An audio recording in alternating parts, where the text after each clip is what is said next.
Hello, and welcome to Sleep with Sherlock, where we'll be reading the classic detective novels of Sherlock Holmes as quietly as possible. I want to make sure that everyone is safe, so if you're wearing headphones, please try wireless. Find yourself a nice comfy spot and prepare for our first trip to Victorian London. I've loved these stories since I was a kid, and I cannot wait to go on this journey with you. Today will be part one of The Adventure of the Noble Bachelor by Sir Arthur Conan Doyle. Let's begin. The Lord St. Simon marriage and its curious termination have long ceased to be the subject of interest in those exalted circles in which the unfortunate bridegroom moves. Fresh scandals have eclipsed it, and their more piquant details have drawn the gossips away from this 4-year-old drama. As I have reason to believe, however, that the full facts have never been revealed to the general public, and as my friend Sherlock Holmes had a considerable share in clearing the matter up, I feel no memoir of him and would be complete without some little sketch of this remarkable episode. It was a few weeks before my own marriage, during the days when I was still sharing rooms with Holmes in Baker Street. Then he came home from one afternoon stroll to find a letter on the table waiting for him. I had remained indoors all day, for the weather had taken a sudden turn to rain, with high autumnal winds, and that Jezebel bullet, which I had brought back in one of my limbs as a relic of my Afghan campaign, throbbed with dull persistence. With my body in one easy chair and my legs up on another, I had surrounded myself with a cloud of newspapers until at last, saturated with the news of the day, I tossed them all aside and lay listless, watching the huge crest and monogram upon the envelope upon the table, and wondered lazily who my friend noble correspondent could be. "Here is a very fashionable epistle," I remarked as I entered. "Your morning letters, if I remember right, were from a fishmonger and a tide waiter." "Yes, my correspondence has certainly the charm of variety," he answered, smiling. "And the humbler we are usually, the more interesting. This looks like one of those unwelcome social summonses which call upon a man either to be bored or to lie." He broke the seal and glanced over the contents. "Oh, come, it may prove to be something of interest after all." "Not social, then?"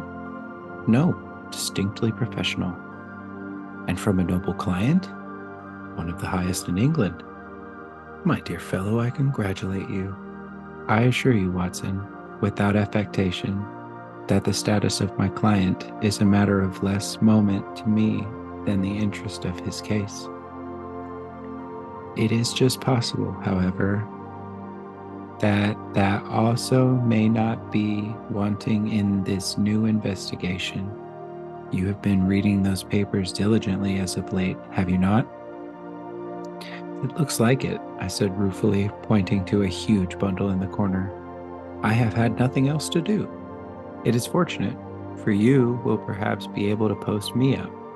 I read nothing except the criminal news and the agony column. The latter is always instructive, but if you have followed recent events so closely, you must have read about the Lord St. Simon and his wedding." "Oh, yes, with the deepest of interests." "That is well. The letter which I hold in my hand is from Lord St. Simon. I will read it to you, and in return, you must turn over these papers and let me have whatever bears upon the matter. This is what he says. My dear Sherlock Holmes, Lord Blackwater tells me that I may place implicit reliance upon your judgment and discretion. I have determined, therefore, to call upon you and to consult you in reference to the very painful event which has occurred in connection with my wedding. Mr. Lestrade of Scotland Yard is acting already in this matter, but he assures me that he sees no objection to your cooperation and that he even thinks it might be of some assistance. I will call at 4 o'clock in the afternoon, and should you have any other engagement at that time, I hope that you will postpone it, as this matter is of paramount importance. Yours faithfully, Saint Simon. It is dated from Grosvenor's Mansions, written with a quill pen, and the noble lord has had the misfortune to get the smear of ink upon the outer side of his right little finger, remarks Holmes as he folded up the epistle. He says 4 o'clock. It is 3 now. He will be here in an hour. Then I have just time, with your assistance, to get clear upon the subject, turn over those papers, and arrange the extracts in their order of time, while I take a glance as to who our client is. He picked a red-covered volume from the line of books of reference beside the mantelpiece. Here he is, he said, sitting down and flattening out upon his knee. Lord Robert Walshingham, de Vere, Saint Simon, second son of the Duke of Balmoral. Arms, sir, 3 caltrops in chief over a fess sable, born in 1846. He is 41 years of age, which is mature for marriage. Was Under Secretary for the Colonies in the late administration. The Duke, his father, was at one time Secretary for Foreign Affairs. They inherit Plantagenet blood by direct descent and tutor of the distaff side. Well, there is nothing very intrusive in all of this. I think that I must turn to you, Watson, for something more solid. I have very little difficulty in finding what I want, said I, for the facts are quite recent, and the matter struck me as remarkable.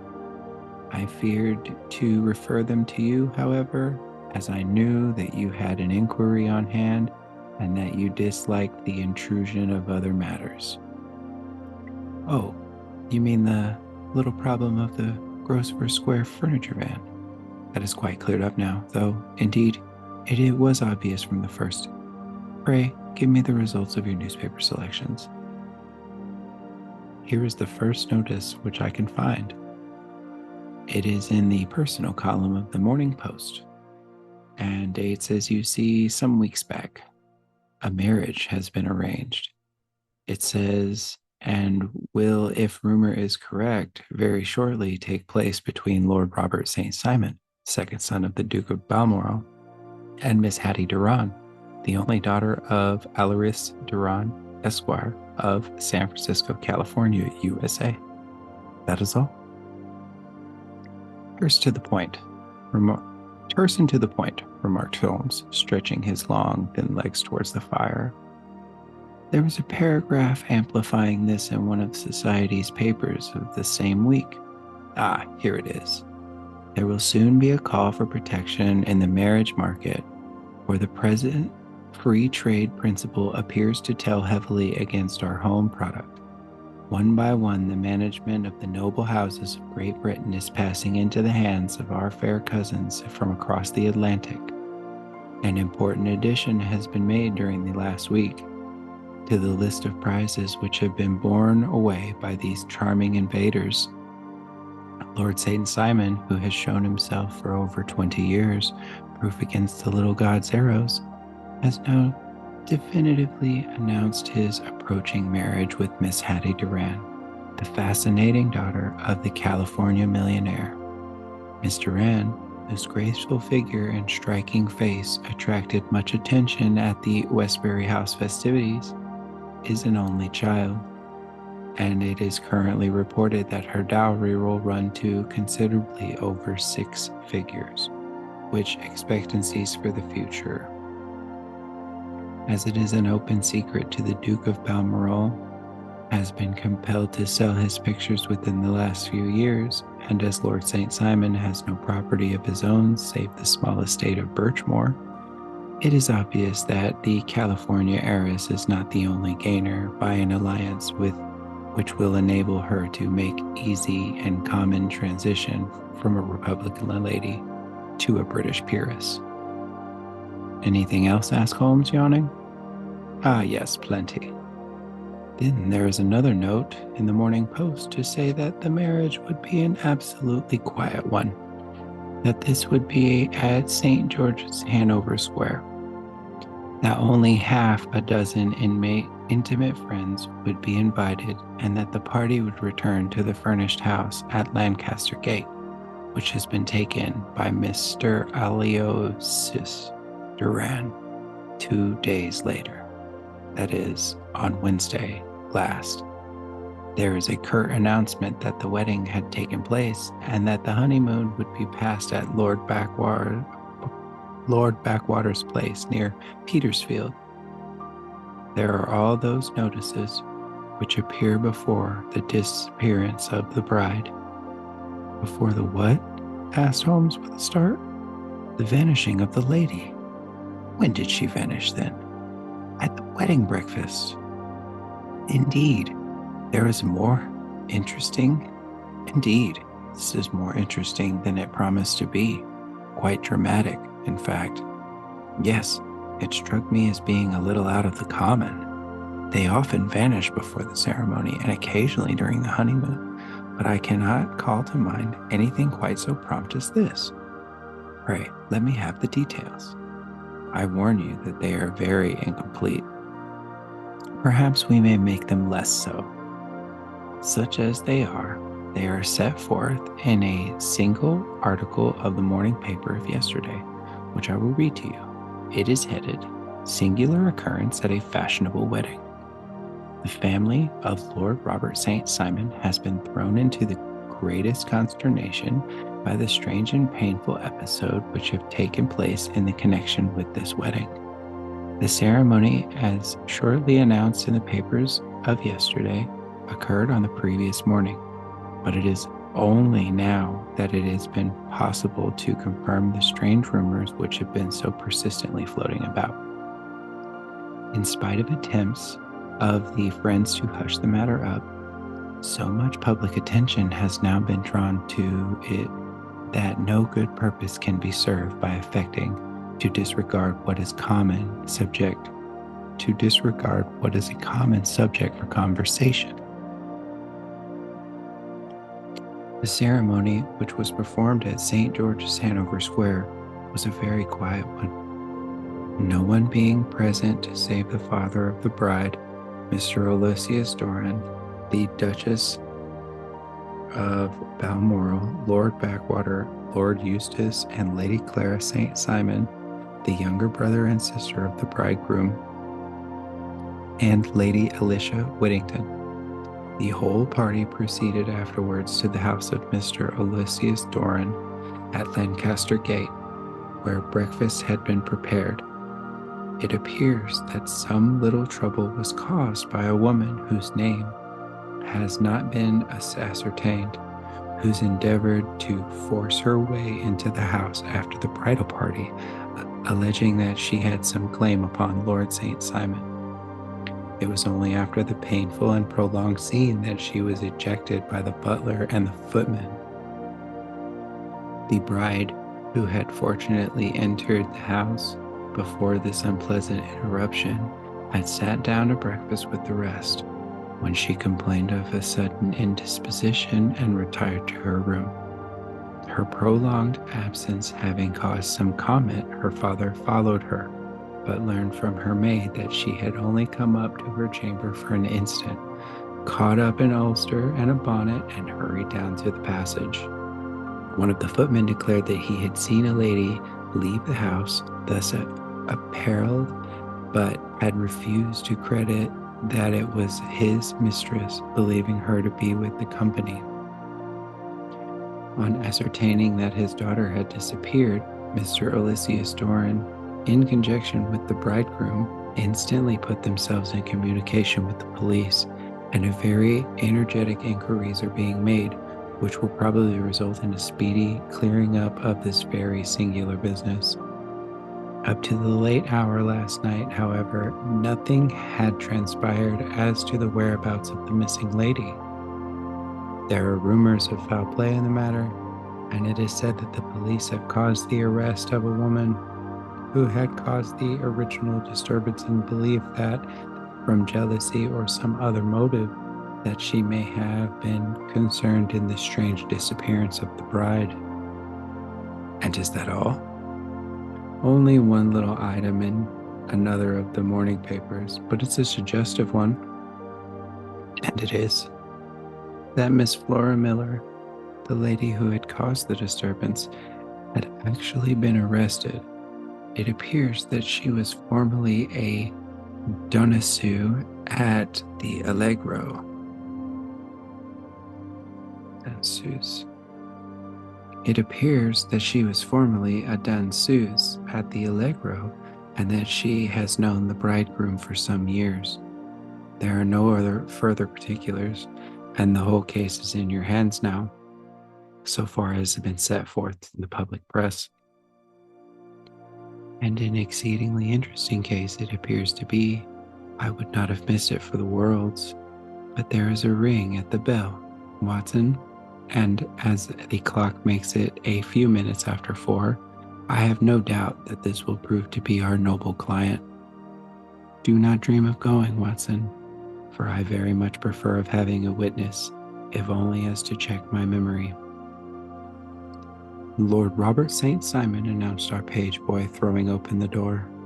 A gentleman entered with a pleasant, cultured face, high-nosed and pale, with something perhaps of petulance about the mouth, and with the steady, well-opened eye of a man whose pleasant lot it had ever been to command and to be obeyed.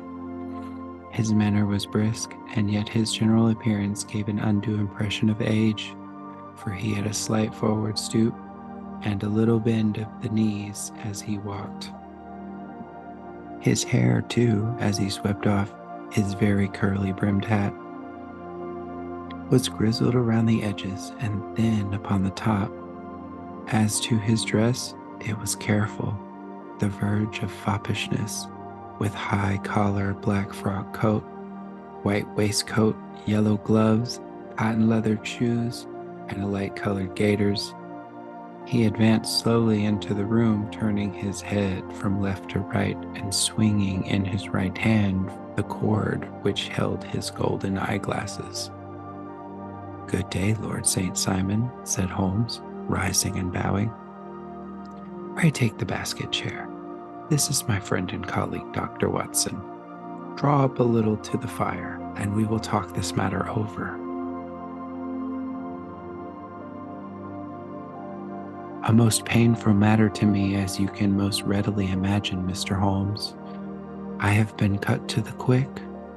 I understand that you have already managed several delicate cases of this sort, sir, though I presume that they were hardly from the same class of society." "No, I am descending. I beg pardon. My last client of the sort was a king." "Oh, really? I had no idea. Which king?" "The king of Scandinavia." "What? He had lost his wife?" "You can understand," said Holmes suavely, "that I extend to the affairs of my other clients the same secrecy which I promised to you and yours." "Of course. Very right. Very right. I'm sure I beg pardon. As to my own case, I am ready to give you any information which may assist you in forming an opinion." "Thank you. I have already learned all that is in the public prints, nothing more. I presume that I may take it as correct, this article, for example, as to the disappearance of the bride?" Lord St. Simon glanced over it. "Yes, it is correct as far as it goes, but it needs a great deal of supplementing before anyone can offer an opinion. I think I might arrive at my facts most directly by questioning you." "Pray do so." "When did you first meet Miss Hattie Durant?" "In San Francisco a year ago." "You were traveling in the States?" "Yes." "Did you become engaged then?" "No." "But you were on a friendly footing?"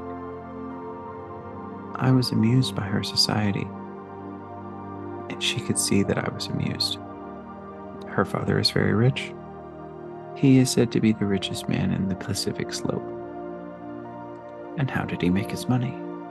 In mining. He had nothing a few years ago. Then he struck gold, invested it, and came up leaps and bounds. Now, what is your own impression as to the young lady's, your wife's character? The nobleman swung his glasses a little faster and stared down into the fire. You see, Mr. Holmes, said he, my wife was 20 before her father became a rich man. During that time, she ran free in a mining camp and wandered through the woods or mountains, so that her education has come from nature rather than schoolmaster. She is what we call in England a tomboy, with a strong nature, wild and free, unfettered by any sort of traditions. She is impetuous, volcanic, I was about to say.